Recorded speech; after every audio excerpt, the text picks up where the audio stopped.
Sir, ओला, Uber आणि रॅपिडोचे परवाने तुम्ही रद्द करण्याचा निर्णय घेतलाय. हा निर्णय का घ्यावा लागला? महाराष्ट्रातील सर्वसामान्य प्रवाशांना सुखसुविधा उपलब्ध व्हाव्या या दृष्टिकोनातून राज्य शासनानं इलेक्ट्रिक बाईकला परमिशन दिली होती. राज्य शासनाची भूमिका आहे, कालही होती, आजही आणि उद्याही ती राहील. परंतु ओला, उबेर, रॅपिडो ह्या कंपन्यांनी मात्र त्याचा दुरुपयोग करून आज फक्त इलेक्ट्रिक बाईक टॅक्सीला परवानगी दिलेली असताना पेट्रोलवर चालणाऱ्या बाईक सुद्धा रस्त्यावर आणल्या. आमच्याकडे काही भयानक तक्रारी आल्या, कारण काही महिलांच्या तक्रारी होत्या. त्या संदर्भात आम्ही कारवाई केली. परंतु कारवाई केल्यानंतर सुद्धा त्यांनी त्यांच्या बाईक चालू ठेवलेल्या होत्या.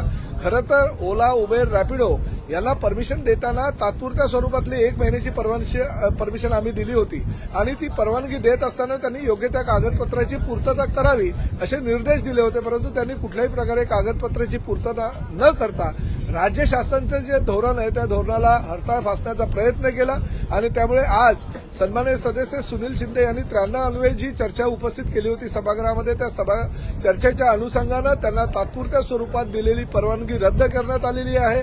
परंतु ती तात्पुरत्या स्वरूपातून भविष्यामध्ये जर त्यांनी कागदपत्राची पूर्तता केली, फक्त इलेक्ट्रिक बाईक टॅक्सीज जर रस्त्यावर आणल्या आणि इलेक्ट्रिक बाईक टॅक्सीला परवाना देत असताना राज्य शासनाचे जे काही सुरक्षिततेच्या दृष्टिकोनातून निकष आहे त्या निकष पूर्तता करण्याचा जर त्यांनी निर्णय जर घेतला तर त्याला परत देण्यात येईल. परंतु आजपासून ओला, उबेर, रॅपिडोला दिलेलं लायसन्स हे रद्द करण्यात आले. म्हणजे बाईक चालणार ना, ओला, उबेर, रॅपिडो ही बाईकला दिलेली, बाईक टॅक्सीला दिलेली तात्पुरत्या स्वरूपातील परवानगी रद्द करण्यात आली. बाकीच्या ज्या गाड्या चार 4 व्हीलर त्यांच्या ज्या गाड्या चालतात त्यांचा बाईक टॅक्सीच्या संदर्भातला निर्णय घेतला. 4 व्हीलर टॅक्सीचा निर्णय घेतलेला नाही, ते चालू राहतं. पण सर, सरकारचं इलेक्ट्रिक गाड्यांनाच का म्हणजे पर्यावरणपूरक गाड्या रस्त्यावर येण्याची भूमिका ही परिवहन खात्याची आहे, राज्य शासनाची आहे.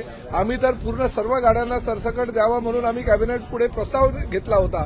पण पर्यावरणपूरक भविष्यामध्ये गाड्या रस्त्यावर येणं गरजेचं असल्याकारणानं कॅबिनेटनं असा निर्णय घेतला की फक्त इलेक्ट्रिक बाईक टॅक्सीला परवानगी द्यावी, जेणेकरून कमीत कमी त्या ठिकाणी प्रदूषण होईल आणि पर्यावरणाचा ऱ्हास होणार नाही म्हणून तो निर्णय घेतला गेला. कंपन्यांनी